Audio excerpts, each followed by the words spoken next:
السلام علیکم، welcome back, Delhi مرحبا۔ آج ہم آپ کو مٹر پلاؤ بنانے کا طریقہ بتا رہے ہیں، سمپل سا طریقہ۔ چلیں آئیں شروع کرتے ہیں۔ سب سے پہلے آپ تیل ڈال دیں کڑھائی میں، اس کے بعد 3 پیازیں لے لیں، ان کو باریک باریک کاٹ لیں، کاٹ کے تھوڑی سی وہ سرخ ہو جائیں تو اس میں زیرہ ڈال دیں۔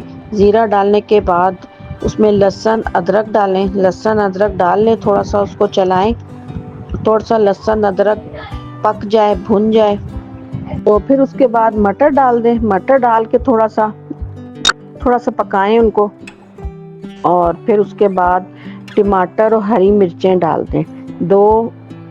دو تین چھوٹے ہوں تو 3، بڑے ہوں تو 2 ٹماٹر ڈال دیں، اور ہری مرچیں 2-3 ڈال دیں۔ وہ ڈال کے اور پانی ڈال کے تھوڑا سا ان کو پکائیں۔ پھر اس کے بعد جو ہے اس میں لال مرچ، کٹی ہوئی لال مرچ، اس میں 1 ٹی اسپون بریانی مسالہ، 1 ٹی اسپون گرم مسالہ، اور تھوڑا سا دہی، ٹماٹر، ہری مرچیں، 2-3 ٹماٹر، یہ ہری مرچیں یہ ڈال کے اور یہ بھون لیں، اور مٹر گل جائیں تو پھر اس کے بعد آپ اس میں 3 پیالی میں نے چاول لیے ہیں، آدھا کلو سے تھوڑے زیادہ ہی ہیں تو چاول ڈال دیں، اور پانی کا یہ حساب ہے کہ 3 پیالی چاول ہیں تو آپ 4 پیالی پانی لے لیں، اور پھر اس کے بعد تیار ہو جائیں گے انشاءاللہ۔